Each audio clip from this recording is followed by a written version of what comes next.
नमस्कार. आजच्या भागामध्ये ऋषिकेश जानकीला म्हणत असतो की जानकी, हे सगळं काय होऊन बसलं गं?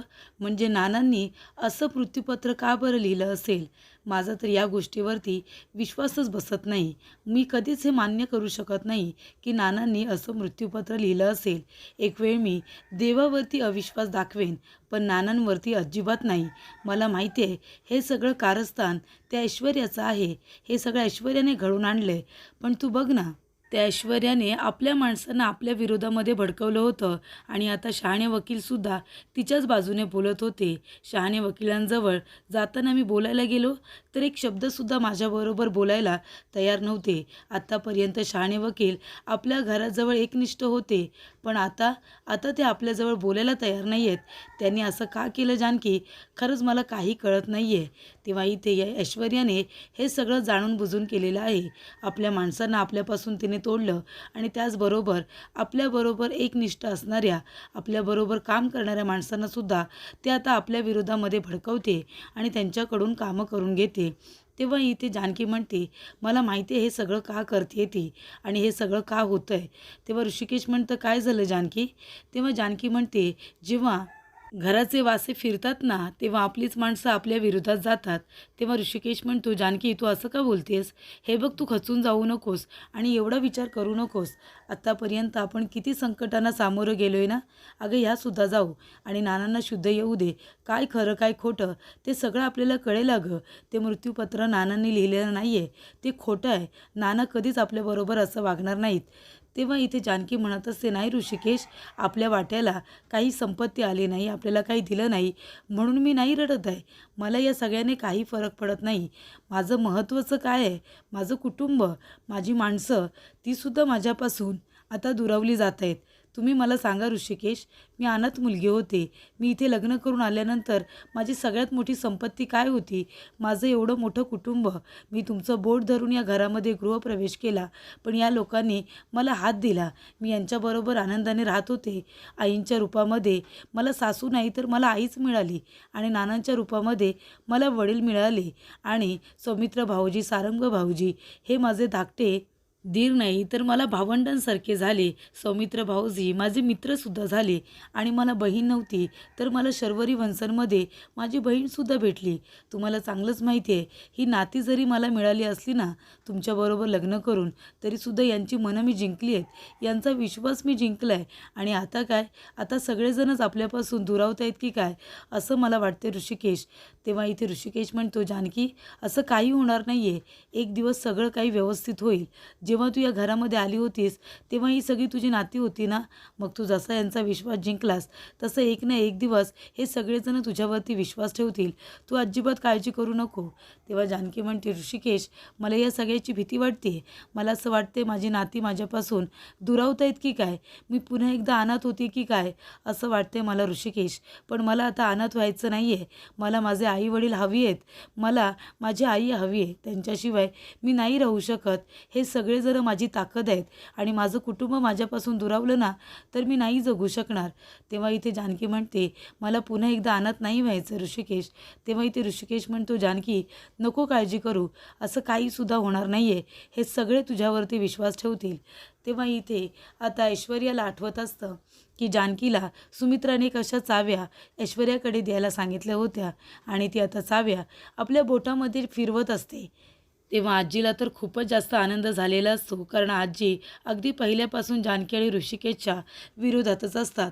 तेव्हा इथे आजी म्हणत असतात, काय गं माझी गुंडी, मस्त तिच्याकडून तू चाव्या काढून घेतल्यास आणि स्वतःकडती ठेवल्यास. सगळी संपत्तीसुद्धा तुझ्याकडे. त्या जानकीला काहीच नाही मिळालं.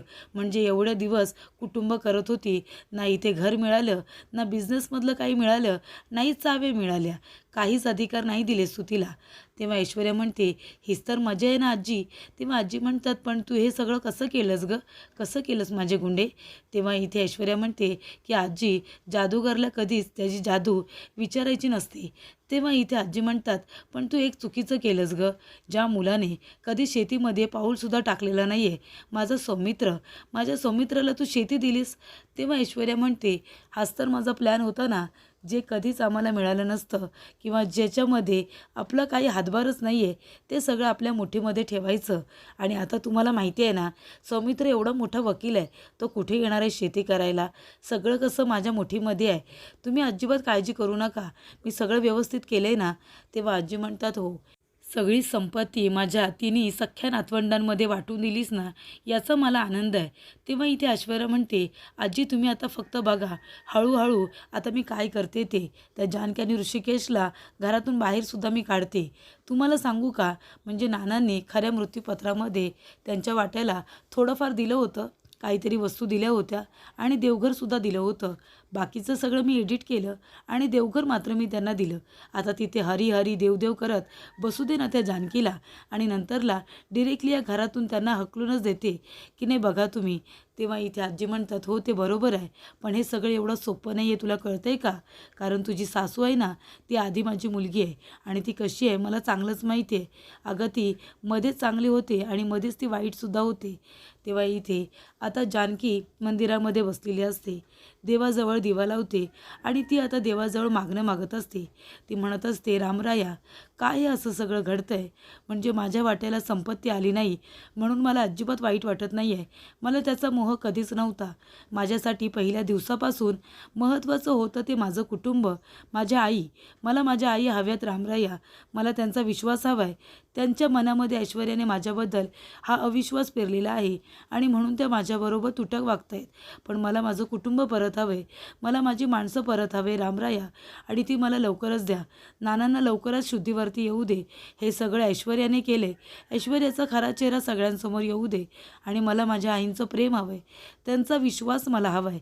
तेव्हा इथे सुमित्रा आपल्या मनामध्ये म्हणत असते, जानकीवरती अविश्वास दाखवून मी खूप मोठी चूक तर करत नाही आहे ना.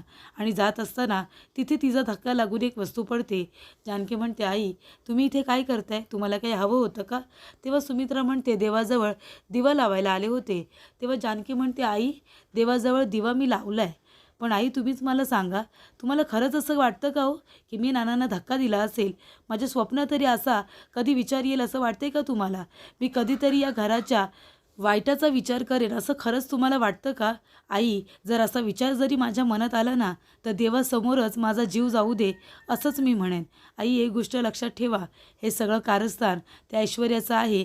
अहो माझी साडी नेसून गेली होती ती सापवाल्या माणसाला भेटायला, आणि मग तिचं हे पितळ मी उघडं पाडायचा प्रयत्न केला तेव्हा पुरावा नष्ट करत होती. माझी साडी तिने जाळून टाकली. आई मग तिने का नाही तुम्हाला सांगितलं की मी खोटं बोलते म्हणून. कारण तिची चुकी होती, ती घाबरली आणि मग तिने साडी जाळली. मग आता तुम्हीच मला सांगा, देवासमोर उभ्या राहून सांगा, आई तुमचा कुणावरती विश्वास आहे. तुमचा त्या ऐश्वर्यावरती विश्वास आहे, ती तुम्हाला बरोबर वाटते आणि मी चुकीची वाटते का तुम्हाला. आई आता तुम्ही देवासमोर मला सांगायची गोष्ट. तेव्हा सुमित्रा म्हणते, काय बरोबर काय चूक मला काहीसुद्धा कळत नाही आहे. हे मी ठामपणे तेव्हा सांगू शकते जेव्हा यांना शुद्ध येईल. हे जेव्हा शुद्धीवरती येतील ना, तेव्हाच मी काय ते ठामपणे सांगू शकते. तेव्हा जानकी म्हणते, ठीक आहे आई, मी सुद्धा त्याच दिवसाची वाट बघते. नाना जेव्हा शुद्धीवरती येतील तेव्हा काय खरं काय खोटं ते तुम्हाला सगळ्यांना कळेलच. तेव्हा इथे जानकी आता तिथून रडतच निघून जाते. तर इथे ऋषिकेश आता आपल्या मित्राला घेऊन येतात. त्याचं नाव असतं बाबू. तेव्हा इथे आता जानकी आल्यानंतर त्यांना नमस्कार वगैरे करते. ऋषिकेश म्हणत असतात की जानकी, अगं हा माझा मित्र बाबू म्हणजे नांभरवाडीचा हनुमंत इंगरे. तेव्हा इथे जानकीची आता ओळख करतो आणि म्हणतो की माझी बायको जानकी. तेव्हा इथे जानकी त्यांना नमस्कार करते आणि म्हणते, बरं झालं तुम्ही आलात, बसा ना, मी तुमच्यासाठी पाणी प्यायला आणते. तेव्हा इथे आता जानकी जेव्हा बाबूसाठी पाणी आणायला जाते तेव्हा पाणी बघून इथे बाबू आता खूपच जास्त हळवा होतो. कारण त्याच्या गावामध्ये पाण्याचा ठिंबसुद्धा नसतो. त्यामुळे एवढा मोठा ग्लास पाण्याचा भरून आल्यानंतर आता त्या पाण्याकडे तो बघतच राहतो. तेव्हा जानकी म्हणते, अहो पाणी घ्या ना, पाणी स्वच्छ आहे एकदम, घ्या तुम्ही प्या. तेव्हा इथे बाबू म्हणतो, वहिनी अहो पाणी काय स्वच्छ आणि काय गढूळ, तुमच्याकडे निदान पाणीसुद्धा आहे. तेव्हा इथे ऋषिकेश म्हणतो, बाबू काय झालं रे, असं का बोलतोयस तू? तेव्हा इथे बाळूच्या डोळ्यामध्ये आता पाणी आलेलं असतं. बाबू खूपच जास्त आता इमोशनल होतो. तेव्हा जानकी म्हणते, काय झालं? तेव्हा इथे आता बाबू म्हणत असतो की 15 दिवस झाले आमच्या गावामध्ये पाण्याचा ठिंबसुद्धा नाही आहे. 15 दिवस मी इथे रक्ताचं पाणी करून गावामध्ये खोदकाम करतोय विहिरीसाठी. विहिरीला आता तरी पाणी लागेल, दगडाला आता तरी पाझर फुटेल, पण अजिबात एक थिंबासुद्धा त्या विहिरीला पाणी लागत नाही आहे. काय करू काही कळत नाही आहे. तेव्हा ऋषिकेश म्हणतो, अरे मित्रा, काळी आई आहे ती, आणि काळ्या आईमध्ये तू खोदकाम करतोयस ना, त्या आईच्या हृदयाला पाझर नक्की फुटेल आणि ती नक्की तुझ्या विहिरीला पाणी लागेल. तू नको काळजी करू. तेव्हा जानकी म्हणते, हो बरोबर बोलतायत हे, नक्की पाणी तुमच्या विहिरीला लागेल, तुमचे प्रयत्न वाया जाणार नाही. उद्याचा दिवस आहे ना. तेव्हा इथे आता त्याची मैत्रीण तिथे येते आणि म्हणत असते, तुम्ही कशाला उगाच टेन्शन घेताय? मी सांगितले ना तुम्हाला, एक ना एक दिवस त्या विहिरीला पाणी नक्की लागणार. तुम्ही जो शब्द दिलेला आहे ना, तो पूर्ण नक्की होईल. तुम्ही विश्वास तर ठेवा ना स्वतःवरती. तेव्हा इथे जानकी आता विचार करते की ही मुलगी कोण आहे. तेव्हा इथे बाबू म्हणत असतो, ही तीच मुलगी आहे जिच्या आईवडिलांना मी वचन दिलं, जेव्हा गावामध्ये विहिरीला पाणी लागेल तेव्हाच मी ह्यांच्याबरोबर लग्न करेन. तेव्हा जानकी म्हणते, मग अजून काय हवं आहे तुम्हाला? अहो, तुमचं प्रेम तुमच्याबरोबर आहे, तुमचं हक्काचं माणूस तुमच्याबरोबर आहे आणि त्यांचा तुमच्यावरती पूर्ण विश्वास आहे. मग आता तुम्ही कशाला हार मानताय? आणि हे बघा, उद्या शुक्रवार आहे, उद्या देवी आईचा दिवस आहे, त्याच्यामुळे उद्या तुमची इच्छा नक्की पूर्ण होणार. उद्या शेवटचा दिवस आहे ना, तुमच्या विहिरीला पाणी नक्की लागणार. तुम्ही अजिबात काळजी करू नका. घ्या, आता तरी पाणी प्या ना. तेव्हा बाबू म्हणतो, नाही वहिनी, आता पाणी तेव्हाच पिईन जेव्हा उद्याच्या दिवसामध्ये माझ्या गावातल्या विहिरीला पाणी लागेल आणि तेव्हाच या बाबूच्या घशाखाली पाण्याचा घोट उतरेल, तेव्हाच हा बाबू पाणी पिईल. तेव्हा इथे आता जानकी म्हणत असते, बरं ठीक आहे, आता तुमचा हा विश्वास असाच ठेवा. उद्याच्या दिवसामध्ये तुमच्या इथल्या विहिरीला नक्की पाणी लागणार आहे, आमचा विश्वास आहे आणि सगळ्यांचा आशीर्वादसुद्धा. तेव्हा इथे आता बाबूची मैत्रीण म्हणत असते की तुम्ही यांना एवढा आधार दिलात, एवढं समजावलं, त्यांना धीर दिलात, त्यासाठी खरंच थँक्यू. तेव्हा इथे जानकी म्हणते, अगं त्याच्यामध्ये थँक्यू काय म्हणायचं आहे? तुम्ही सगळीसुद्धा आमचीच माणसं आहात ना. आपणच एकमेकांना धीर दिला पाहिजे, एकमेकांचा विश्वास वाढवला पाहिजे. तेव्हा इथे आता बाबूलासुद्धा चांगलं जानकीने समजावलेलं असतं. त्यानंतर इथे जानकी आता किचनमध्ये स्वयंपाक करत असते. तेव्हा इथे स्वयंपाक करत असताना आता गुलाबदादा तिथे येतात आणि म्हणतात की जानकी वहिनी, अहो काय करताय तुम्ही? तेव्हा जानकी सांगते की तिने काय काय बनवलं आहे आणि इथे गुलाबदादा म्हणतात, तुम्ही सांगितलेली सगळी भाजी मी घेऊन आलो आहे आणि मला जे वाटलं ते सुद्धा मी आणले. तेव्हा इथे जानकी म्हणते, दाखवा बरं काय काय आणले तुम्ही? तेव्हा इथे आता शेवग्याच्या शेंगा आणलेल्या असतात. तेव्हा जानकी म्हणते, शेवग्याच्या शेंगा आणल्यात ना, तर मग मी छान असं पिठलं बनवते त्याचं, सगळ्यांनाच घरामध्ये आवडतं ना. तेव्हा जानकी म्हणते, गुलाबदादा त्या शेवग्याच्या शेंगा मला जरा तुम्ही फक्त निसून द्या. तेव्हा तिथे ऐश्वर्या येते आणि म्हणते, काय शेवग्यांच्या शेंगांचं पिठलं? मला ते अजिबात आवडत नाही, ते अजिबात इथे बनवायचं नाही. तेव्हा जानकी म्हणते, अगं ऐश्वर्या असं काय करतेस? आता तुझ्यासाठी काय घरातल्यांची आवडनिवड बदलायची का? घरामध्ये सगळ्यांना ते आवडतं, अगदी आईना, सारंग भाऊजींना, ओवीला सगळ्यांनाच आवडतं, आजीला पण आवडतं. आणि जर आता नाना व्यवस्थित असते ना, तर त्यांनी अर्धं पातेलं संपवलं असतं. तेव्हा ऐश्वर्या म्हणते, म्हणूनच म्हणते या घरामध्ये आता कुणाला काय आवडतं त्याने बनवायचं नाही, मला काय आवडतं ना ते बनवायचं, कळतंय ना? ए गुलाब, आता मी सांगते ना ते बनवायचं, फ्लावर मटरची पातळ अशी भाजी बनवायची, आमटी बनवायची, कळतंय तुला? मला तीच खूप आवडते. तेव्हा इथे आता गुलाबदादा म्हणत असतात, पण इथे मटर तर सोलावे लागतील ना. तेव्हा ऐश्वर्या म्हणते, हा मग सोला ना, तुम्हाला येत नाही का सोलायला? मटर सोलताय की तुमची कातडी सोलू? तेव्हा इथे जानकी म्हणते, गुलाबदादा तुम्ही एक काम करा, तुम्ही बाहेर जा, मी इथलं बघते. तेव्हा जानकी म्हणते, काय गं ऐश्वर्या, तुला फ्लावर मटरची अशी पातळ भाजी हवी आहे का? तुला स्वतःला तरी येते का बनवता? नाही, गुलाबदादांना नाही येत ना, म्हणून मी तुला सांगते. तेव्हा इथे आता ऐश्वर्या म्हणते, मग तू आहेस ना, तू बनव की सगळ्यांसाठी. तेव्हा इथे जानकी म्हणते, आणि मी जर नाही बनवलं तर? तेव्हा इथे ऐश्वर्या म्हणते, विसरू नकोस या घरातल्या चाव्या माझ्याकडे आहेत, आणि मग जर तू नाही बनवलंस ना, तर मग आईना काय सांगायचं आहे ना ते मी सांगेनच. आणि मग तुला माहिती आहे आई तुला कसं सुनावतील ते, आणि मला माहिती आहे तू नक्की सगळ्यांसाठी स्वयंपाक करशीलच, कारण जर तू स्वयंपाक नाही केलास तर घरातले सगळेजण उपाशी राहतील ना. काय बरोबर ना? तेव्हा जानकी तिच्याकडे बघतच राहते. तर पुढील भागामध्ये जानकी ऐश्वर्याला म्हणत असते की ऐश्वर्या, नानांचं मृत्यूपत्र हे तूच बदललंस ना आणि खोटं मृत्यूपत्र तयार केलंस. मला सगळं काही माहिती आहे. असं समजू नकोस की मला काही कळत नाही. पण मी आधी गप्प आहे.